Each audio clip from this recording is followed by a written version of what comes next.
Hi, I'm Pete Stevens. I'm the director of Mythic Beasts Limited. We host some very, very busy websites like Whittle, who you saw earlier, and some less famous websites that basically nobody looks at, like Raspberry Pi. My story goes back to well before Raspberry Pi existed. This is what a Raspberry Pi was. It was a picture on a web page. And I'd seen a prototype. I wasn't convinced by it, to be honest. I thought it was the brilliant toy that Evan wanted when he was 16. But today's 16-year-olds weren't in 1994. And if Evan had seen a PlayStation in 1994, he might have been less excited by a Pi. However, Evan ignored me quite correctly, because it turned out they did sell 10,000 Pis. But anyway, I saw the schematic, and when I looked at this, I thought, that's actually not a bad little computer for something that's really cheap. So, the original Raspberry Pi, what is it? 100 megabit network, 700 megahertz processor, quarter of a gigabyte of RAM, SD card for storage, runs Linux. If you go back to the year 2000, when Mythic Beasts started, we launched the company on a single server that we bought that cost us about £1,000. It had 2 cores running 300 megahertz each, so not as fast as the Pi. 256 meg RAM, just like the Pi. We had 2 40 gig disks, which are probably maybe a bit better than SD card, but not a lot. And we had 0.5 megabits of internet. That's all we had for the whole company, and we ran Linux. So we looked at this and we thought, Pi 3? What we started the company on? Pi 3. They look a lot similar. I wonder if we can put a Pi 3 in the data center and run things on it, and we'll be the first to do that, and that'll be really cool. So, 29th of February, I'm up at 5:45 in the morning. I work with Evan.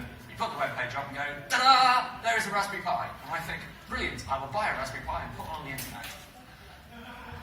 Thank you, sir, for ordering a Raspberry Pi. It'll be 15 weeks until your Raspberry Pi is available to be delivered.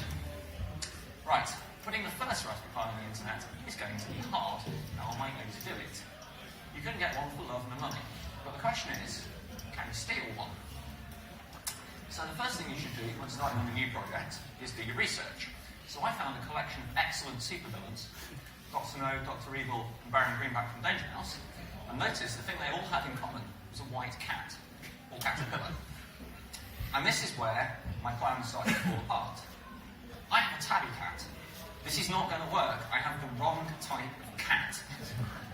So, step 2, a white cat. That's what I need. I need a white cat. In particular, I need that white cat, because that white cat is called Mooncake. Pete from Mythic Beasts is in my kitchen threatening to steal Mooncake, who is on his knee, and purring, so he doesn't have enough characters to say that, the traitor, if we don't give him a Raspberry Pi. I ransom Mooncake back to get my first Raspberry Pi. That's how I beat the queue. So, yes, I had a Raspberry Pi. So I took my Raspberry Pi to the data center and put it in, and didn't take very much care in making that look like a really good photograph that I was going to show 5 years later in a presentation to a lot of people, which was a mistake. But what you can't see there, because of the black-on-black colour scheme, is all the little boxes behind the Raspberry Pi required to make it go. What you can see is a pile of yellow stuff on the left-hand side. That's the fibre that runs the London Internet Exchange. So that Pi is there with 100 megabits of capacity. The thing on the left has 4 terabits. And basically, through a bit of wiring and a bit of connecting, I'm going to try and put them together and use that Raspberry Pi to actually host some of the downloads for Raspberry Pi. However, problems. In the data center, this is how power is delivered.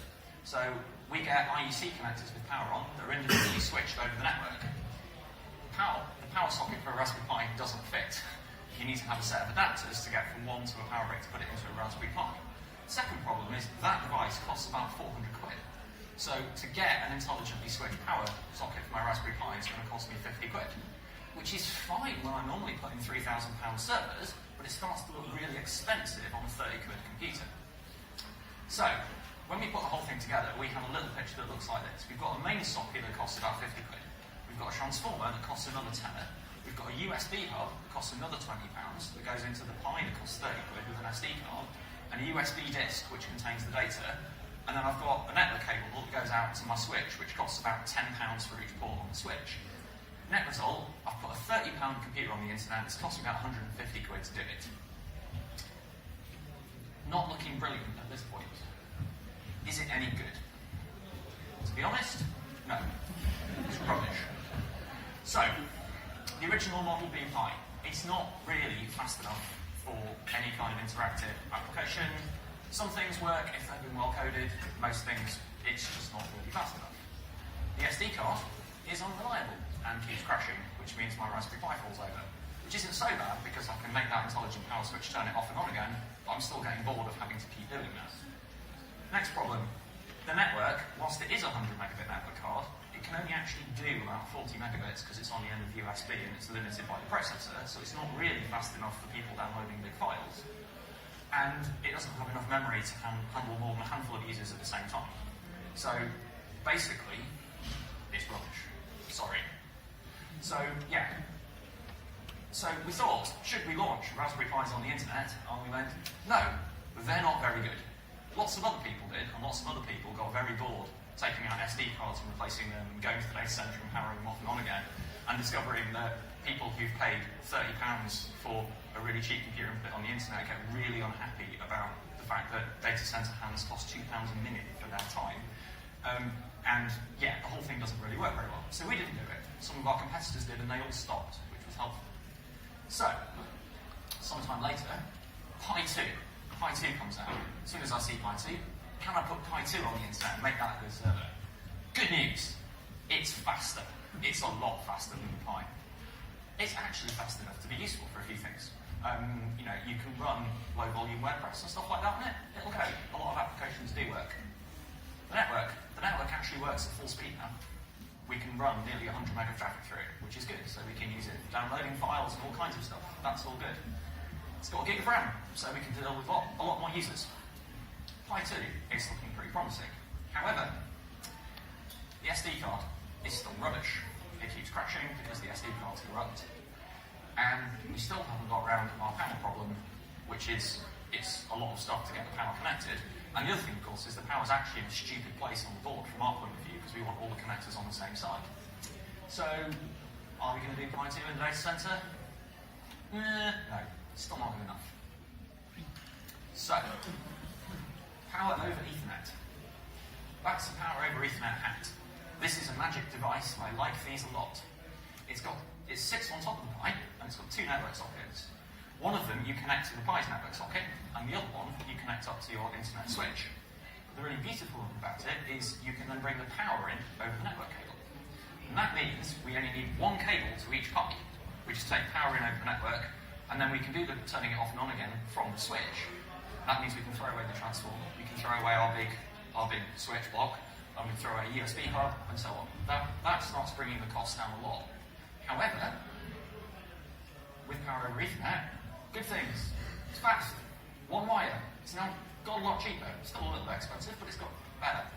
Bad things, the SD card is still unreliable. If the SD card goes wrong, someone's got to go down to London, where they live in the data centre, take the SD card out, reformat it, put a new one in. And that means you've got to have physical access to all of your Raspberry Pis, which means you can't pack them too tight together, because if you pack them too tight together, you can't get them out. So, still not quite there. Pi 3 comes along. We were very lucky. We got Pi 3 early. We got Pi 3 about a month before they became available to the public to test it out. And we said, what should we do with it? So obviously, we put it on the internet, because that's what we do with everything. We connect it to the internet. But when we connected it to the internet, we actually put part of Raspberry Pi's website on it. And we decided that we were going to try and serve pages from Raspberry Pi's website on a Raspberry Pi 3. And that's what we did for the launch day.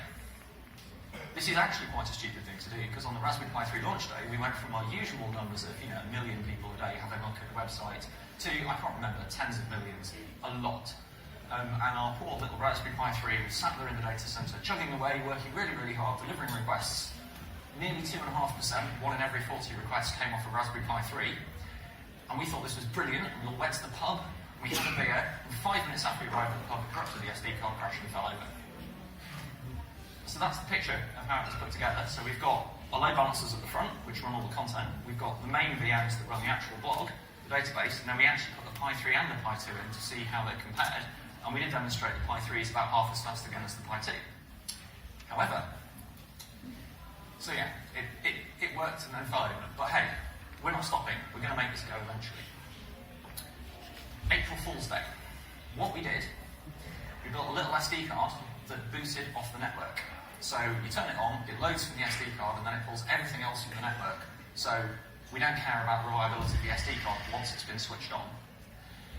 And we got 8 of the Raspberry Pis, put them in, and put the blog onto the Raspberry Pi 3, and we put it on the Raspberry Pi website for April Fool's Day. 3 days, every single request from Raspberry Pi's website was delivered from a Pi 3. And a lot of people didn't believe us. They thought it was a joke. Which, if it had exploded and we had to revert back to the actual real VMs, it would have been. But as it turned out, it all worked. We made it go. And we had this beautiful set of comments that arrived during the day where it starts off with, nice joke, that's very funny. And then Alan, who was speaking just before me, kind of follows up with, I can see 8 different computers serving requests here. They've put a lot of work into making this joke look really convincing until it dawned on people that it was real. So we did it. So we're getting pretty close. We can actually run Raspberry Pi's website on a collection of Raspberry Pi 3s. It's looking good. One thing that was hidden in the Raspberry Pi 3 announcement, though, is that the Raspberry Pi 3 has NetBoot. And the idea here is you don't need an SD card at all. That's the last problem that's really getting in the way of me using these on the internet properly. And with that, it's brilliant, because then we can just turn the Raspberry Pi 3 off, rebuild the network server that it runs off, turn it on again, and we've got a brand new Raspberry Pi 3 that we can give to the next customer. We can seal them all in a box, we never need to see them again. If they break, we just turn it off, mark it to break in our database, give the customer a different one. Fantastic. Only one issue. You've got to actually make this work. And if you read the release carefully, it said, Gordon implemented the NetBoot ROM on the Raspberry Pi, tried it once on his desktop, and then shipped it into production firmware. Well tested is not a word you would use to describe the firmware in the Raspberry Pi 3. So, this is how NetBoot works. You turn it on, it goes to the network, hello, can I have an internet address please, over DHCP, and it expects a response.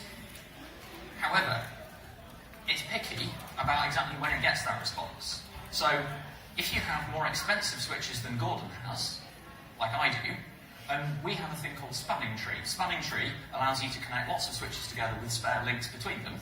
And that way, if one of your switches or one of your links breaks, your network keeps working, rather than having to send someone to go and replace it. But what this means is when you turn a network port on, before it will send any traffic back and forth, it says, are you on the switch? Can I get back? Do we have a loop? And it does some investigation, and it puts a small delay before your network socket comes up. So the Raspberry Pi 3 goes, hello, I'm a Raspberry Pi. Oh, bored now. And then the switch comes up, and then the reply comes in, but the Raspberry Pi is given up listening, so it doesn't start up. We also have something called VLANs. So when you're building big servers, you have lots of different network cards, and you have one that goes off to the storage, and you have one that goes to the internet, and you have one that goes to the private network, and one that goes to accounts and things like that. And people realised they were spending lots and lots of money buying lots and lots of different network wires. So they came up with a thing called virtual LANs, where you can put all of those on the same network connection. And for the Raspberry Pi 3, this is exactly what we wanted to do. We wanted to have 2 on its one network card, one that goes to the storage server, and one that goes to the internet, so we could separate them all. The problem here is the Raspberry Pi 3 boot firmware has no idea what to do. So it goes, hello, I'm a Raspberry Pi 3, and something on network says, hi, this is something on the internet VLAN, and it goes, what? And hangs, crashes.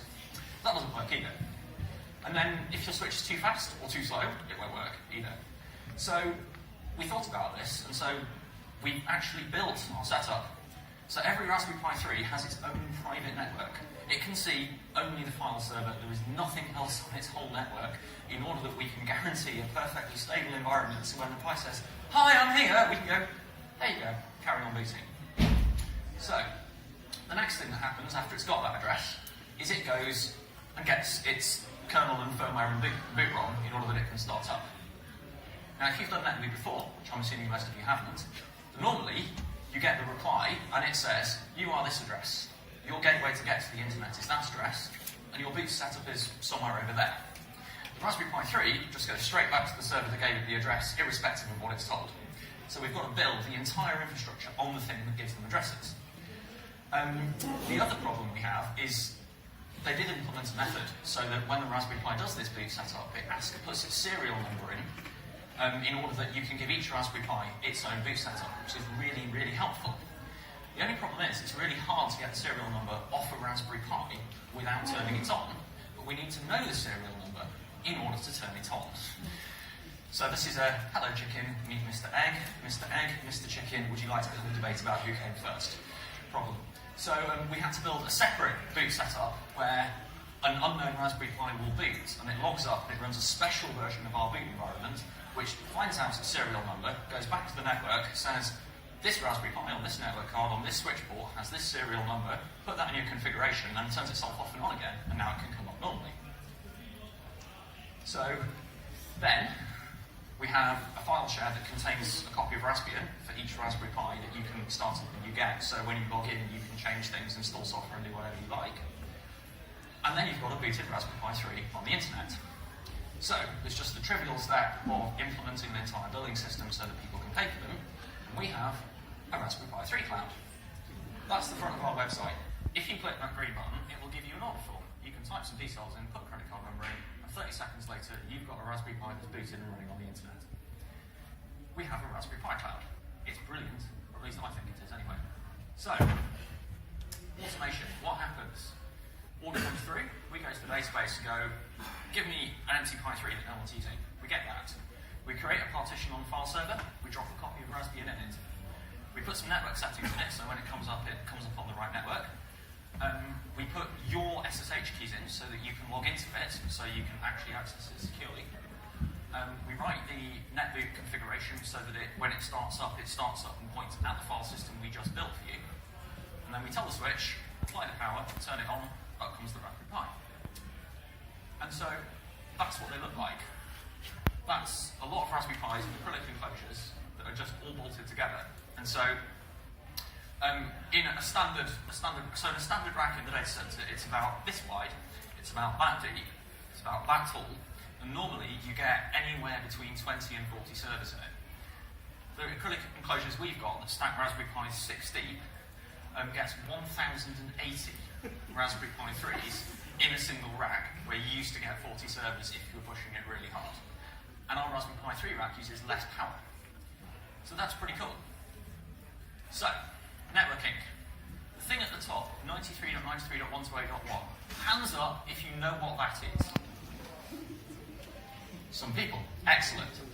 The one beneath it, 2A00, hands up if you know what that is. Good. Blimey, I've got, yes. Right. The top one is an IPv4 address, commonly known as an internet address, and that's the thing we use to connect to things on the internet. The thing below is something called an IPv6 address, which is the next networking standard. And at the moment, there is a worldwide project to try and get people to move from the top sort of address to the bottom sort of address. And the reason for that is quite simple. The computer on the left costs $5. The internet address on the right costs $20. It is 4 times as expensive to buy an address for your computer than it is to buy the computer. Okay? Internet version 6 addresses are free. You never run out of them. So, the problem is really simple. There's 4 billion addresses in total with IPv4, and there's 7 billion people, so that's half an address each.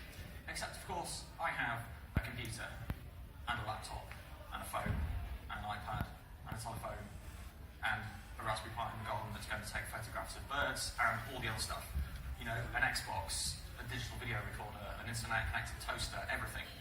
There just aren't enough addresses, and we've got various address sharing mechanisms, and it's a pain in the neck. So, we want to move everyone onto the new standard. But the problem here is no one wants to move until everybody else has moved first. So, again, it's a chicken meets egg problem. So, this is the take-up of IPv6, starting at 0%. 2012, when Raspberry Pi launched, it was down at about 0.5%. Now it's about 17%. 1 in every 6 people has IPv6. We're getting there. It's happening slowly. Raspberry Pi then. We're educational. We're teaching people how to use computers. People we are teaching are going to hit the job market in 3, 5, 10 years' time. By the time they get there, they are going to have to know how IPv6 works. So we took the view that we were going to teach you all how to do it straight away. So in 2012, we made IPv6 go, and we built everything IPv6 only. 2012, it was us, Google, Facebook, and a handful of other people. Now it's Netflix, LinkedIn, Cloudflare, Microsoft, Apple, Yahoo, Amazon. If you want a job at any of those companies, you need to know this stuff. That's why we're teaching you. In the UK, Sky have given it to everybody. BT's getting there. EE's thinking about it. Virgin keeps saying they're about to do it. And we're getting there. But 1 in every 5 people in the UK now has the new Netflix hub. So when you look at the picture of what we have in the data centre, the bit on the left speaks both types of internet. The bit on the right, everything that runs the website only has the next generation IPv6 addresses. That's how it all works, and that's how it's worked for several years. People keep telling us that this isn't possible. The fact that the Raspberry Pi website exists and is functioning is proof that it is.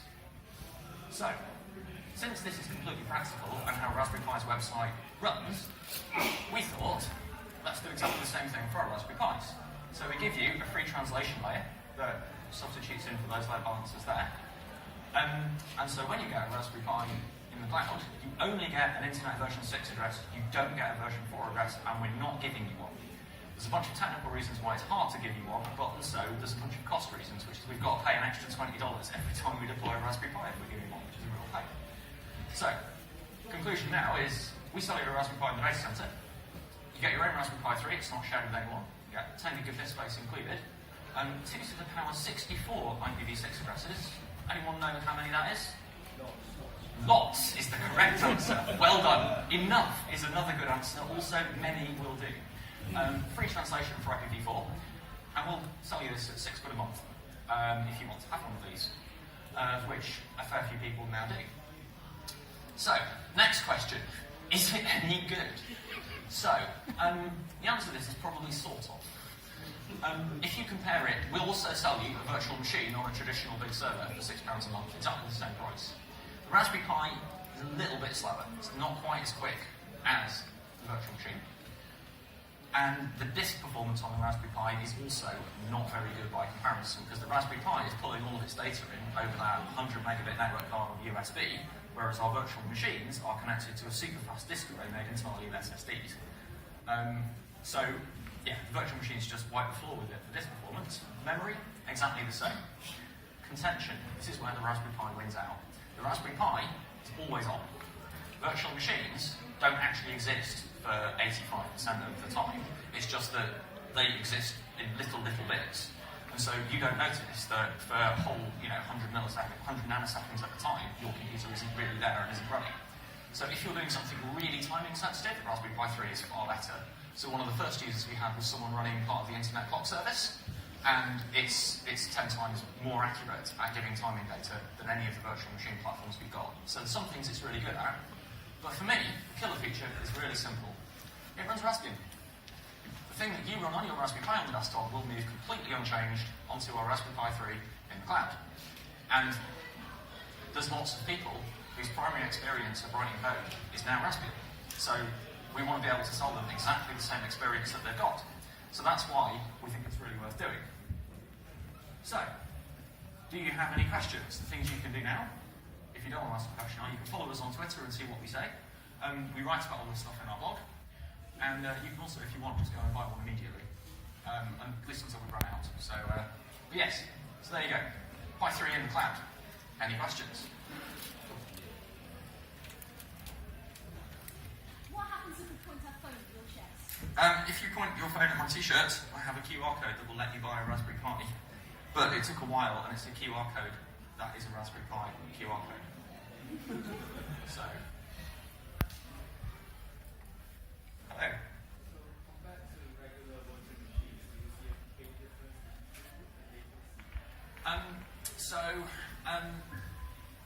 Compared to a minimum-sized VM, which is the kind of price comparison, the VMs will do higher throughput because they've got much faster networking in them. But the key thing about the Pi is full cores, so you can do real multi-threaded programming and things like that. And at the moment, it's comparable in speed to a VM, but it's not completely compelling, which is a shame, unless you are compiling ARM software. Because if you're compiling ARM software and you're trying to compile it natively, you then need to run an emulation layer on an Intel machine, whereas you can do it natively on a Pi 3. If you're doing that, it's about 50 times quicker. So, that's great. When you say you boot them from the network, is that like a Pixie boot? Sorry? When you say you boot them from the network, is that like a regular Pixie boot? It's similar to a regular Pixie boot, but so Pixie boots are standard for Intel machines that boots something called SysLinux, which then pulls your bootloader in, which then pulls your kernel in. The Raspberry Pi is a hand-rolled but similar implementation, and basically it pulls a file called bootcode.bin, which is a special magic library, and that then pulls the kernel in and then immediately starts off in it. So people have got different servers to it. So yeah, I don't know. You might be able to, do the menu that you can pick what you're booting, but from our point of view, everything's locked and sealed in a box. No one's got a keyboard or a screen, so we really don't care what it prints on screen. So anything you like. It's Raspberry. Well, but when you buy a Pi, it comes with no web server at all. What do you mean for the main Raspberry Pi website? So the main Raspberry Pi website is a traditional LAMP stack. Linux, Apache, MySQL, PHP. Runs WordPress. People will tell me frequently that we should throw away Apache and use Nginx. Those are people who do not understand what the problem that we have is. And the problem we have is we have too much PHP code that is too slow. Nginx runs PHP code exactly the same speed as Apache. For the purpose of serving static pages, I don't know how many pages we served on Tuesday for the Pi Zero launch, but it was a lot. 7 zeros or thereabouts. So yeah, but yeah, it's basically straightforward Linux, Apache, MySQL, PHP. And we'd be insane to consider migration because we've actually got a whole bunch of embedded config that does clever things that would all need to be migrated as well. So yeah, that's all it is.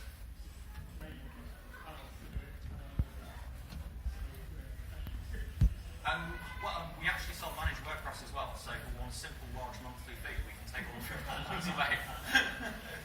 So yeah, we can do that. Anyone else?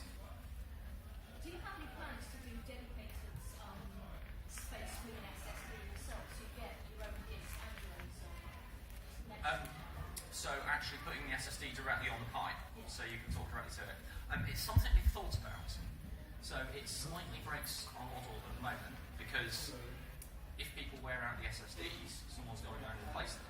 And at the moment, we're building essentially a sealed box of Pis. So that means to replace one broken SSD, we've got to go and turn off 50 customers.